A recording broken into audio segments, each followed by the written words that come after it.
नमस्कार. कधी विचार केलाय की आपल्या रोजच्या वापरातल्या अंकांमध्ये काहीतरी सिक्रेट्स, काहीतरी गुप्त नियम लपलेले असू शकतात?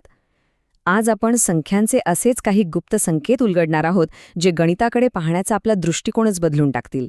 चला तर मग हा रोमांचक प्रवास सुरू करूया. चला, सुरुवातच एका चॅलेंजने करूया. स्क्रीनवर एक मोठी संख्या दिसतीये. आता अट एकच आहे, कॅल्क्युलेटर वापरायचा नाही. कोणी सांगू शकेल का की या संख्येला 11ने पूर्ण भाग जातो की नाही? काय वाटतं?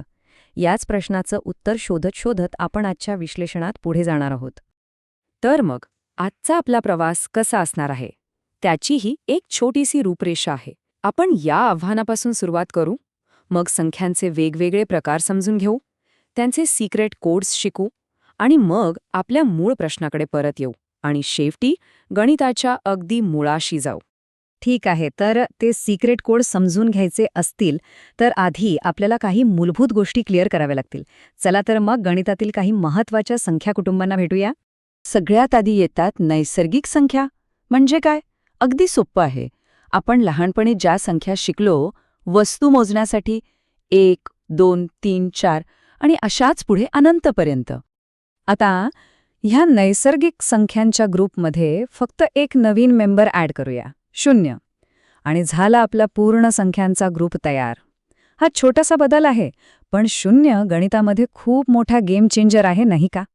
आणि आता विचार करा, जर आपण या सगळ्या धनसंख्या आणि शून्यासोबत त्यांच्या नेगेटिव्ह व्हर्जन्सना पण घेतलं तर, म्हणजे -1, -2, -3, तेव्हा आपल्याला मिळतो पूर्णांकांचा अख्खाच्या अख्खा संच. आता आपली नंबर लाईन दोन्ही दिशांना अमर्याद पसरलेली आहे. चला, आता येऊया आपल्या मेन टॉपिककडे. अंकांचे गुप्त संकेत, विभाज्यतेच्या कसोट्या. हे काही शाळेतले कंटाळवाणे नियम नाहीत. खरं तर हे आहेत मॅथमॅटिकल हॅक्स, जे आपल्याला कोणत्याही संख्येच्या आत डोकावून बघायला मदत करतात. सगळ्यात पहिला आणि सगळ्यात सोपा सिक्रेट कोड 3 साठी. नियम एकदम सरळ आहे. कोणत्याही संख्येच्या सगळ्या अंकांची बेरीज करायची आणि जर त्या बेरजेला 3ने भाग गेला तर समजून जायचं की मूळ संख्येलाही 3ने भाग जातोच जातो.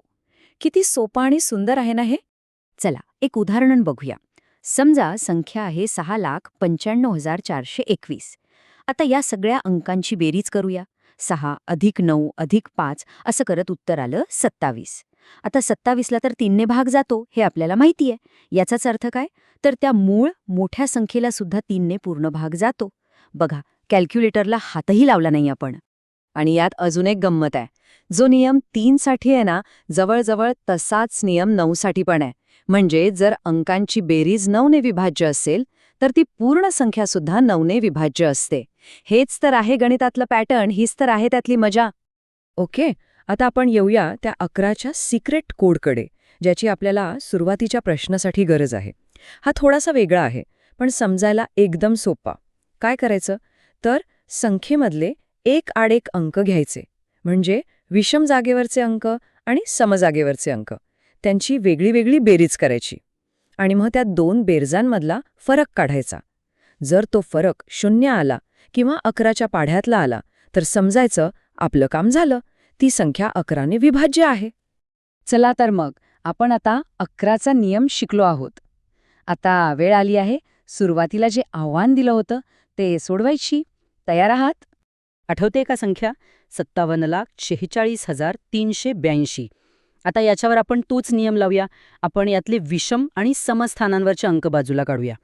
हे बघा, विषम स्थानांवर कोण आहेत? 7, 6, 8 आणि 2 यांची बेरीज झाली 23. आणि समस्थानांवर कोण आहेत?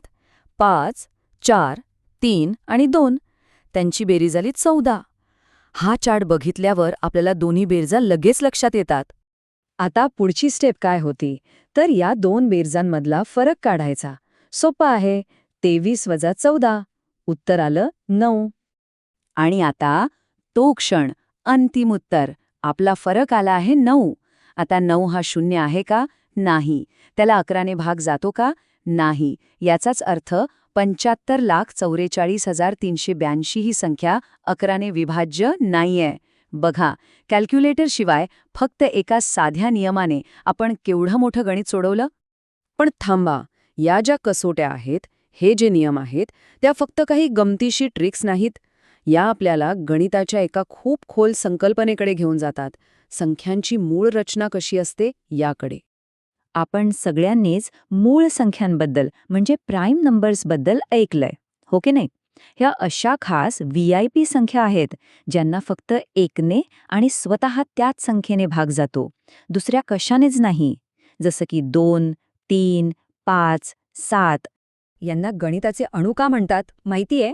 कारण जसं या जगातली प्रत्येक गोष्ट अणूंनी बनलेली आहे, तशीच गणितातली प्रत्येक संख्या मूळ संख्या सोडून या प्राईम नंबर्सच्या गुणाकारानेच बनलेली असते. यांना आपण अजून लहान भागात तोडू शकत नाही. हेच आहेत संख्या प्रणालीचे बिल्डिंग ब्लॉक्स. आणि आपण आज ज्या कसोट्या शिकलो त्या आपल्याला याच बिल्डिंग ब्लॉक्सचे इशारे देत असतात.